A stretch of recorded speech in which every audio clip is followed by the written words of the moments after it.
Pleasure to meet all at last, and welcome back to films I should have talked about years ago. Now, let me tell you about book to film adaptations. Because this one is not necessarily met with everything that I probably would have hoped for when it comes to trying to adapt from a popular, well-known book that has actually won some Pulitzer Prizes. This one is based off of the novel Emma. The film Emma, released in spring 2020, right before the pandemic came in and took everything. It was one of those films that I was not necessarily hoping to find everything about, but at the same time, I'm not really expecting a lot to come out of something like this. When it comes to book-based adaptations to film, it's probably not always the case where they're expected to be good. Probably some of the only good examples of book adaptations would include things like Ready Player One and The Martian, just to name a few. But Emma is certainly not really met with all of the glowing humor and reviews that many of us audiences would normally find. Plus, I feel like that this is one of those cases where a film is rather deceptive. It's rated PG, but guess what? There's an entire scene filled with extreme nudity. An entire scene where the actors are freaking naked! Like, oh my goodness, this is not a freaking porno. Oh my gosh, like, I'm getting teary-eyed just thinking about that moment. Man, that was so uncalled for. That is a complete, total, dishonest point in an entire production. That's so dishonest. Why rate it PG if you're going to make your actors naked on the film? What were they thinking? Oh my gosh.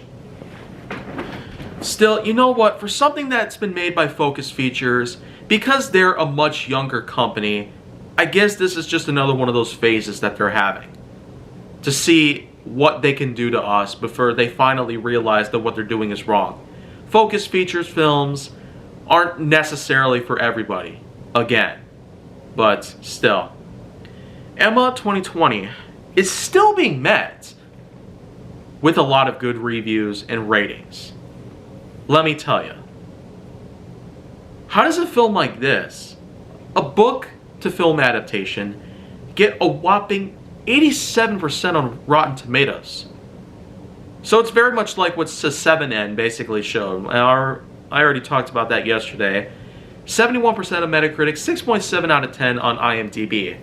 So I'm not entirely sure why they're going to continue going with something like this, but still, you know what?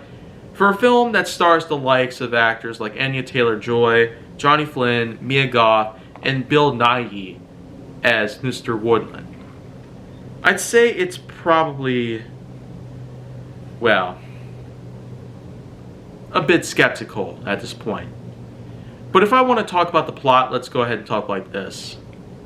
Because simply put, the Woodhouses, the family in the film that is, Anya Taylor-Joy basically plays Emma Woodhouse, who's getting ready to have a marriage. And a lot of things are taking place that seem to be getting in the way, for the most part. But something that's set quite a ways back in history in England sure does come up with a lot of surprises. A lot of historical tributes are basically put into play here, and I'm not necessarily going to say that I'm all in for something like this, just like with C7N, and just like with many other films. So, unfortunately, when it comes to giving a score to something like this, I'm really going to have to rephrase that it's very deceptive. Emma gets your hopes up, bringing your kids to the movie, and all of a sudden nudity flashes right on the screen. Man. I mean, seriously. That is not cool. Showing a naked person on the set of a film that's rated PG is not something to be proud of. Goodness. Do you know what, though? I went ahead and saw this in theaters, along with a few relatives. just because they wanted to. So, ultimately, I'm not necessarily going to go all crazy shoulders on this whole entire thing because that would not be very professional. But at least this is not something like Ghostbusters Answer the Call, Catwoman 2004, or many of those other horrible films out there that should never even exist. Like, the fact that I was able to watch these more recently just so I can have fresh topics in my mind to talk about when it comes to this series is another thing. It's also beyond me how I managed to get this far. I still have a long way to go, but you know what? The score here for Emma, 6.1 out of 10. So, it may not be like The 7 In, it may not be like Money Pit, and it certainly may not be like the variety of other films that I've talked about already, but this one, like I said, it does lie to you. Not just with the nudity, but it can also lie to you for other things. It should never have been rated PG if and when it has things like nudity and language. That's just how the rating system works, guys. Rate it right or get in a fight. That's all I got to say about that part. Don't take my word for it, though.